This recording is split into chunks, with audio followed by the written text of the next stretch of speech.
kita mulai di Kalimantan, Bu, mulai tahun 78. 78. Iya. Nah, jadi mulai berangkat dari Jawa tanggal 1 tahun 78. 1978. Iya. Gitu.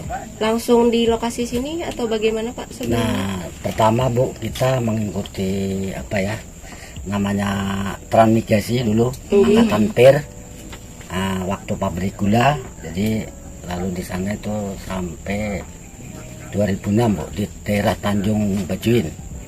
Lalu kita pindah ke PTP sini 2006. Nah, sampai sekarang ini, sampai 2023 ini. Jadi saya pas kebetulan saya ini ya dipercaya teman-teman lah, artinya untuk memprogramkan tanah KL ini. Nah, jadi karena tanahnya tidak mencukupi untuk kita bagi ke anggota, walaupun sedikit banyak, artinya kita bagi rata Bu, kita tanami buah. Nah, waktu itu kita 2018 kan kita mengadakan RKO tanaman buah Bu. Tanaman buah. Nggih, wisata buah.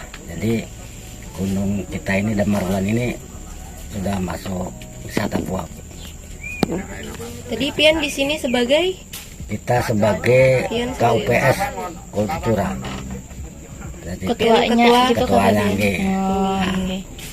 Kalau ketua kelompok Pak Wardi ini kan kelas itu kita disaksi KUPS agroforestry. Terus untuk penanaman di sini apakah pernah dilakukan Pak? Maksudnya dalam rehabilitasi untuk membentuk lagi hutan-hutannya begitu, atau memang buah-buahan semuanya Pak? Nah, ini kalau kita ajukan di RKU-nya itu Bu, khusus tanaman buah selama 50 hektar Bu.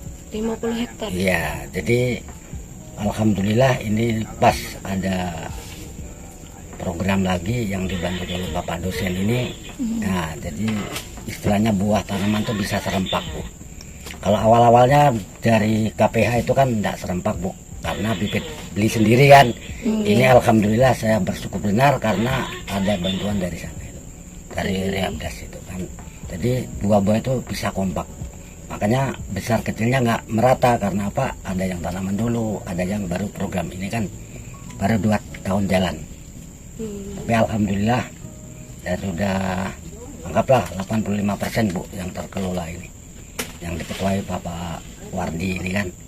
Nah, kita sebagai pembina di lapangan, beliau untuk urusan atas ke atas, jadi kita yang merasakan di lapangan. Kalau yang lahan yang Pian kelola di sini berapa Pak luasnya, atau keseluruhannya kah Pian kelola atau dibagi lagi gitu Pak? Nah, kalau mau di saksi itu Bu, kelola semua, cuma dibagi per orang Bu. Makanya tadi aku sebutkan tidak mencukupi aturannya kan 1 hektar. Oleh karena warga kita banyak kan, supaya rata kita bagi sedikit seorang itu. Jadi nggak sama, setiap orang nggak sama kan, artinya itu tadi warga kita Ambungan ini kan nggak mencukupinya tanahnya kan, cuman 50 hektar itu aja, 60 kan gitu. 50 pun masih terpotong-potong, ada kena sawit, ada apa kan, jadi intinya 50 lah Bu. 50 hektar berarti semuanya total ditanamin ya Pak? Ya, buah sudah dikelola ada, itu? Ya sudah dikelola. Ya sebagian ada yang karet, yang sebelum ada program sebenarnya kan itu lain-lain aturan ajuan kita di RKO 2018 itu. Sebenarnya buah semua Bu. Buah. Ya, makanya kan waktu 2019 kemarin kan sempat Pak Dirjen kesini kan semulus tanam buah Bu. Nah itu Bu. Terus untuk tadi sudah ada bantuan dari pihak Rehabdas. Lalu dari Pian sendiri nih, pembina di lapangan, apakah ada tantangan atau kesulitan untuk mengelola ini Pak? Sebenarnya tidak ada Bu. Artinya tidak ada, karena sudah kita jalani 2 tahun ini ya lancar aja, wajar aja. Ada ibaratnya murid tuh ada yang bandel, ada, cuman saya bisa mengendali bahwa oh ini karakternya orang seperti ini seperti ini. Jadi makanya kita bentuk tim untuk perawatan Bu. Kalau kita serahkan masing-masing, ternyata 1 tahun kan terbengkalai. Ada ngambil obatnya nggak disemprotkan, ada yang minta anunya nggak dikawinkan. Jadi 1 tahun ini diadakan tim untuk penanaman perawatan semuanya. Jadi 6 orang Bu. 6 orang. Jadi khusus untuk nabas, untuk nyemprot, untuk mupuk. Nah, Karena saya bijaksanakan itu Bu, kalau kita serahkan masing-masing nggak jadi nol. Karena karakter orang masing-masing Bu, lain suku, lain cara kan. Jadi supaya satuan sama, kita atau tim peperawatan. Untuk tim perawatan ada 6. Kalau untuk semuanya yang pengelola untuk secara ratanya itu kan masyarakat desa Ambungan ya Pak? Apakah Bapak tahu untuk total dari pengelolanya tuh kelompok tani itu ada berapa Pak totalnya? 50 Bu. 50-an orang? Iya, 50 orang Bu. Apakah ada dari luar desa Ambungan Ada, atau ada semuanya dari sini? Ada luar desa. Artinya teman bersebelahan Bu. Cuma artinya perbatasan seberangan gitu. Tapi nggak jauh-jauh banget. Enggak, jadi artinya kayak model di pabrik tadi Bu. Orangnya kan ikut desa pemuda, cuman kampungnya kan parak di tempat Ambungan gitu Bu. Jadi namanya tetangga kita kan, makanya di situ kan terbentuk jasa lingkungan. Kalau kita gabung sama lingkungan Bu, nanti kan bisa sedangkan dulunya kan ya orang Ambungan karena tugas di perusahaan kan dia diam di perumahan gitu loh Bu. Gitu. Kalau kayak para petaninya di sini itu Pak, sebelumnya sudah pernah ikut pelatihan kah atau mungkin belajar diajari dari petani-petani sebelumnya aja gitu Pak?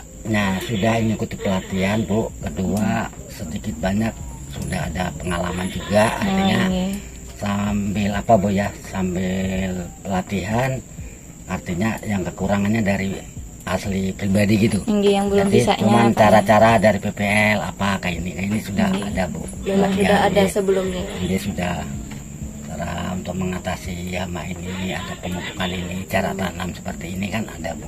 Apakah itu dilakukan secara sering atau sebelum mengelola ini Pak?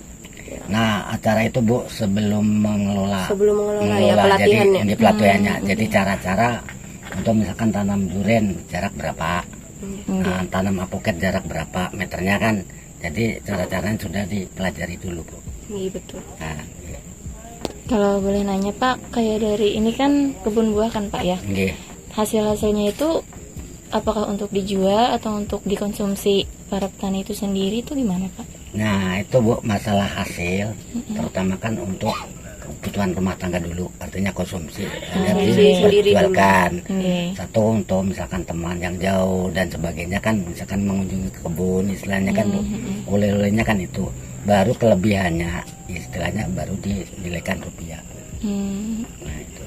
Terus kalau dijual kan Pak, itu pendapatannya apakah untuk pribadi ataukah ada sistem bagi hasil gitu Pak sama pihak KPH atau mungkin sama pihak yang punya tanah sama pihak yang mengelola, itu gimana Pak? Nah rencananya kayak ini Bu, kalau hasil waktu kita rapat itu hasil dari petani kan diambil 10%, yang 5% untuk KPH, 5% untuk kas kelompok. Nah gitu Bu, jadi seperti kayak ternak kambing, ternak sapi kan bukan sudah berjalan juga, artinya seperti itu. Jadi sebagian ke ya 5% ke KPH, 5% ke kas kelompok Bu. Berarti ini Pak, dari tumbuhan buah sama ternak gitu Pak, perpaduannya tuh. Kalau yang di bukit sini khusus buah ya? Buah. Dulu Bu, kambing-kambing di sini juga. Sampai ke atas sini juga Pak? Enggak, ada spesial kandangnya di bawah, cuman oleh karena di situ mungkin suhu udaranya atau apa nggak tahan kan, lalu ku suruh bawa ke yang merawat masing-masing di rumah, ulakan kandang juga Bu. Nah itu, jadi dulu ada bantungan kandang juga yang 5-10 Bu, buka 5 panjang 10. Jadi kita bagi 6 pemelihara kambing, pemelihara sapi, jadi diolah di bawah Bu, supaya teraman. Jadi meliharanya di rumah yang si pemelihara tadi. Ada yang rumah pertama yang walet tuh ada 1 buah, di sana ada 2. Ada juga Pak. Dulu karena saya sudah coba Bu di gunung 1 tahun, ternyata enggak. Ya anggaplah setengah gagal Bu. Penyakitnya nggak tahan, udah beranak umur 2 bulan 3 bulan mati Bu. Jadi ternyata dibawa ke bawah perkembangannya bagus Bu. Sedangkan makanya dulunya kan intinya kita itu usul untuk ternak. Kenapa kok ternak? Kita memungsikan kotorannya Bu langsung untuk memupuk penghijauan buah ini Bu. Nah itu. Bapak di sini setiap hari ya Pak datang ke sini Setiap hari Bu. perawatan? Nggih, insya Allah setiap hari kalau tidak ada halangan di luar, artinya kita tetap mengawasi sekawanan, satu mengawasi api Bu. Oh iya. Nggih, api. Kalau masalah pencuri dan sebagainya aman, alhamdulillah tidak ada. Cuman kita yang kita jaga api. Masalahnya apa Bu? Artinya namanya kita itu nggak tahu hakikat hati orang kan. Kalau cemburu apa bakar. Nah itu suatu kegagalan kita kan di situ. Cuman di sini sudah kita bentuk MPA-nya Bu.